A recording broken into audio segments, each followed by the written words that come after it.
दोस्तों, मैं विजय Khurana take channel से विजय खुराना आपसे बात कर रहा हूं। अपने पिछले व्लॉग में मैंने करतारपुर साहिब जाने के लिए पूरे प्रोसीजर के बारे में पूरा विवरण दिया था। इस व्लॉग में आओ मैं तुम्हें करतारपुर साहिब गुरुद्वारा पाकिस्तान के दर्शन करवाने की कोशिश करता हूं, क्योंकि गुरुद्वारा साहिब के पूरे दर्शन के लिए बहुत बड़ा वीडियो बनता है। इसलिए मैं अपने 3 व्लॉग्स के ज़रिए आपको ये दर्शन करवा पाऊँगा। हमने अपनी यात्रा अमृतसर से प्रातः जल्दी ही शुरू कर दी थी।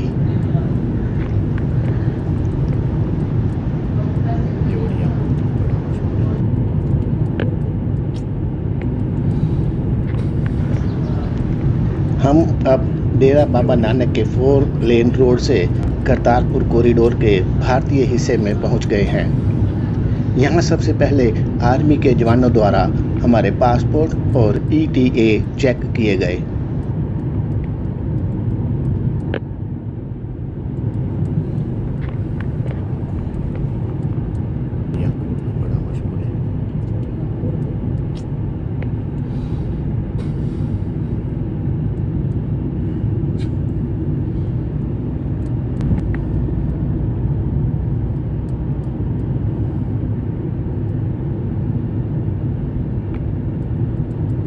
कॉरिडोर में एंट्री से पहले फिर हमारे डॉक्यूमेंट्स चेक किए गए।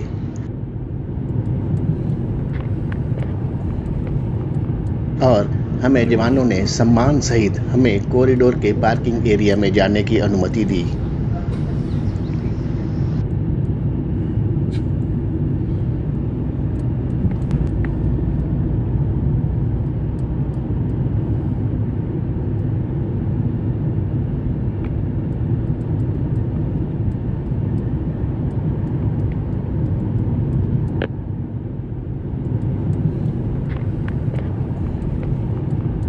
यहाँ बहुत बड़ा कार और वाहन पार्किंग है। यहाँ सैकड़ों गाड़ियाँ खड़ी हैं। यहीं से हमें कॉरिडोर की भव्य इमारत भी दिखाई देनी शुरू हो गई है। इतनी बड़ी पार्किंग में कारों, बसों को रखने की सुविधा अभी निःशुल्क है। कॉरिडोर में एंट्री से पहले खूबसूरत फूलों के खूबसूरत पार्क हैं। इन पार्कों में अनेक गुरुओं के उपदेश भी लिखे हुए हैं।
क्योंकि डेरा बाबा नानक भारत के पंजाब राज्य में आता है, इसलिए अलग अलग तरह की मूर्तियों से पंजाब की खुशहाली और किसानों की मेहनत को दर्शाया गया है।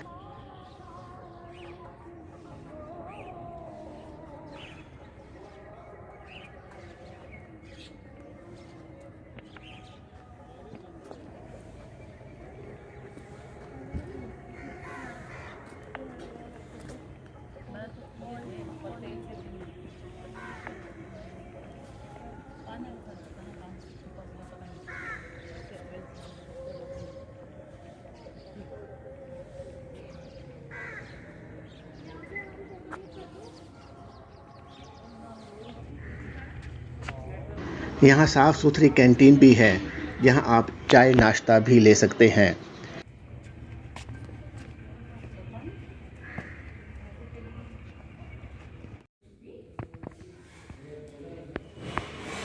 इसमें भी आपको पंजाब की झलक नज़र आती है। ऐसा मन करता है कि आज यहीं रुक जाएं और यहाँ के फ़ोटो लेकर अपना कैमरा भर लें, पर अभी तो हमें गुरुद्वारा साहिब के दर्शन करने की भी जल्दी है। करतारपुर कॉरिडोर का डिज़ाइन और आर्किटेक्चर देखते ही बनता है। कॉरिडोर के द्वार पर एक ओंकार का डिज़ाइन बना हुआ है, जो कि मूल मंत्र है और जिसका अर्थ है परमात्मा एक ही है, अर्थात there is only one God. Guru Nanak Dev ji ने जातियों, धर्मों और लिंगों के बीच समानता में विश्वास किया और एक ओंकार शब्द दिया। कॉरिडोर के मेन गेट पर हमारी तलाशी लेकर अंदर जाने दे रहे हैं और पासपोर्ट और ईटीए भी चेक कर रहे हैं।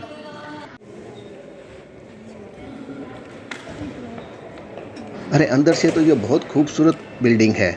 ऐसा लगता है जैसे हम किसी इंटरनेशनल हवाई अड्डे में आ गए हैं। यहाँ हमारा पासपोर्ट और ईटीए चेक किया गया।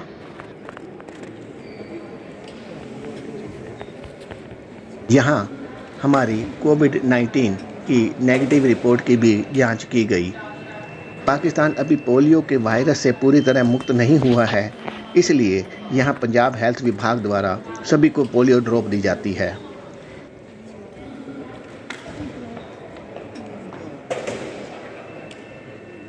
अब हम सुरक्षा जांच के लिए और अन्य खानापूरी के लिए इमिग्रेशन विभाग की ओर जाएंगे।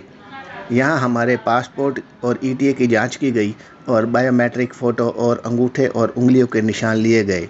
हमारी सुरक्षा की भी जांच की गई और इमिग्रेशन चेक और सिक्योरिटी चेक की मोहर ईटीए पर लगाई गई है। क्योंकि सुरक्षा के मद्देनज़र कस्टम विभाग और इमिग्रेशन के एरिया की फ़ोटो नहीं ले सकते, इसलिए हमने यहाँ कोई फ़ोटो या वीडियो नहीं बनाई। यहाँ से हमें इलेक्ट्रिक कार से भारत पाकिस्तान की अंतर्राष्ट्रीय सीमा यानी ज़ीरो लाइन तक ले जाया गया।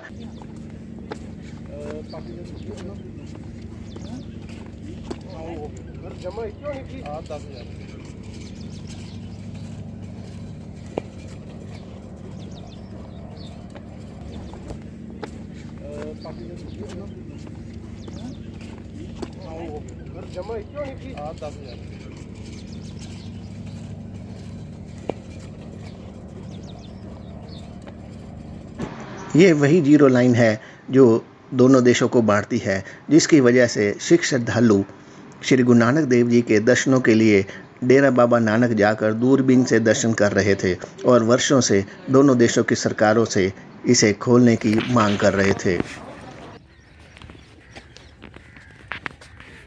ज़ीरो लाइन से पाकिस्तान सरकार द्वारा इलेक्ट्रिक कार से उनके इमिग्रेशन कस्टम केंद्र तक ले जाया गया। ज़बीउल्ला खान, चलो इतने फिर कितने रह रहे हो? कितनी दूर पैंदा तो मियां वाली जगह दी हुई है? कितनी दूर है? ये तो तकरीबन 12-13 घंटे का सफर है। 12-13 घंटे का। अच्छा, चलो बहुत अच्छा है। यहीं पर पाकिस्तान सरकार द्वारा कोविड-19 की नेगेटिव रिपोर्ट चेक की जा रही है। यहीं पर पाकिस्तान नेशनल बैंक है। इसी बैंक से हमने अपने भारतीय रुपए को पाकिस्तानी रुपए में बदलवाया।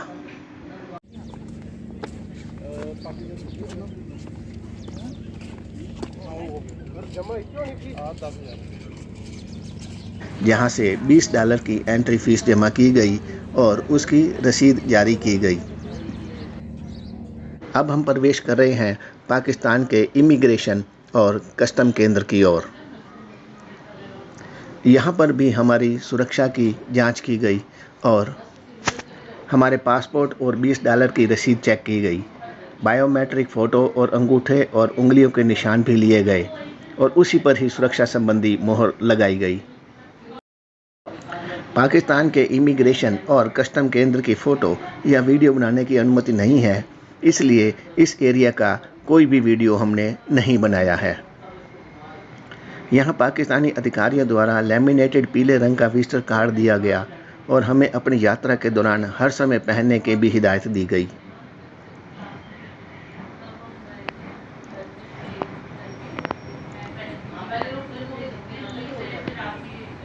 यहाँ से हमें पाकिस्तान गुरुद्वारा प्रबंधक कमेटी द्वारा लो फ्लोर एसी बसों से गुरुद्वारा तक ले जाया गया। बस की ये यात्रा लगभग 4 किलोमीटर की है।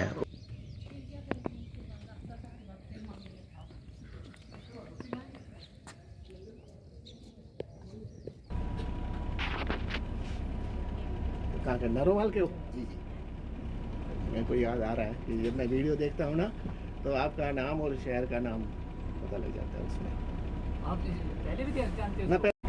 वो तो पार्टिसिपेट वाले काम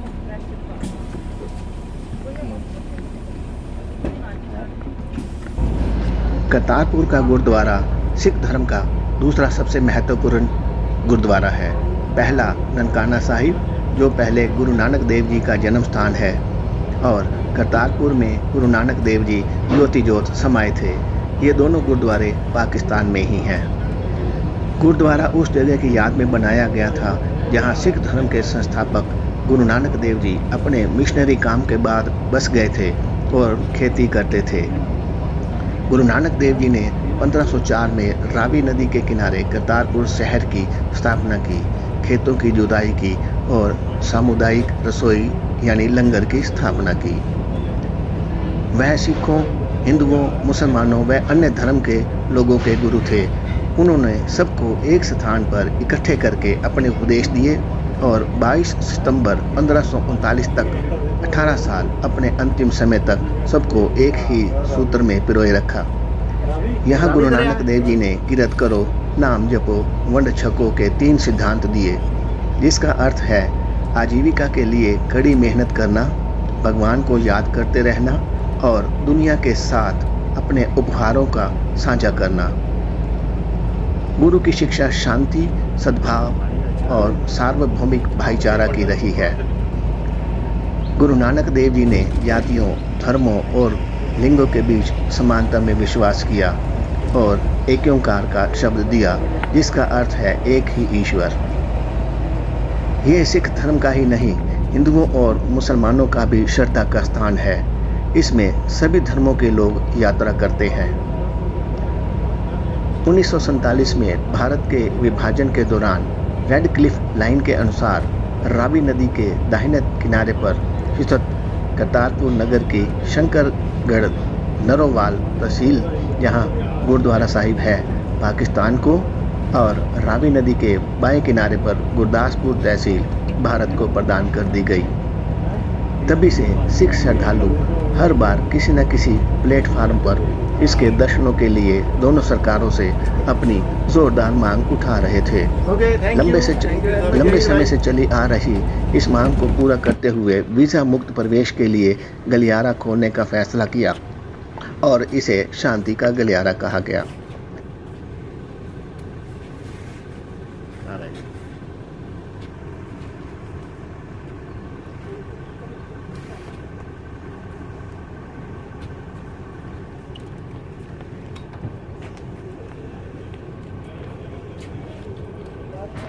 गुरुद्वारा साहिब पहुंचते ही पाकिस्तानी अधिकारियों द्वारा हमारा स्वागत किया गया।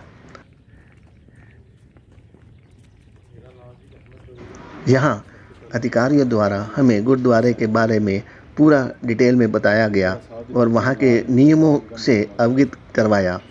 उन्होंने हमें गुरुद्वारे के पूरे परिसर में देखने लायक म्यूजियम, दर्शनी ड्योढ़ी, सिंचाई के लिए गुरु नानक देव जी द्वारा प्रयोग में लाया जाने वाला कुआं, लंगर हाल, सरोवर, जोड़ा घर और गठड़ी घर, सामुदायिक रसोई, गुरु नानक देव जी के बाग और खेत और शॉपिंग मार्केट के बारे में बताया।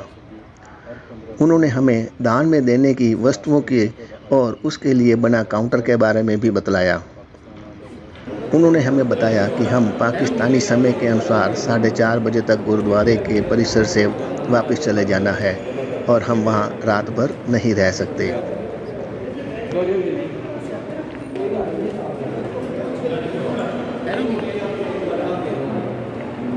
यहाँ जोड़ा घर में हिंदुस्तान से आई हुई संगत के कुछ यात्री भी सेवा कर रहे हैं। ये है श्रद्धा सिख धर्म के सच्चे सेवकों की।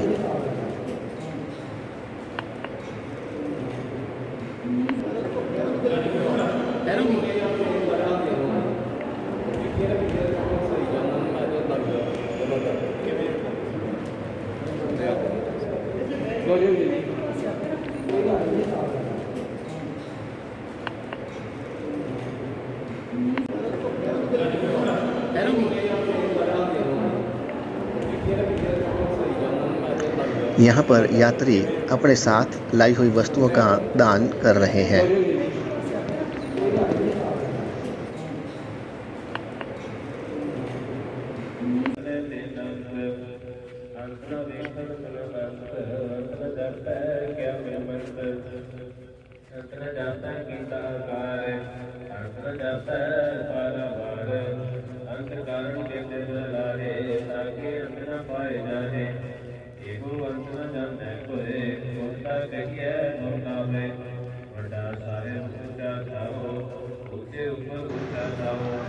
अब हम एक लंबा सा बरामदा पार करके सरोवर देखने गए। यहाँ महिलाओं और पुरुषों के लिए अलग अलग सरोवर है।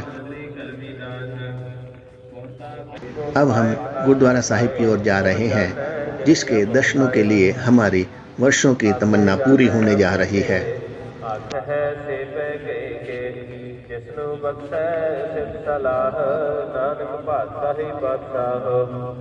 अमल गन अमल वापा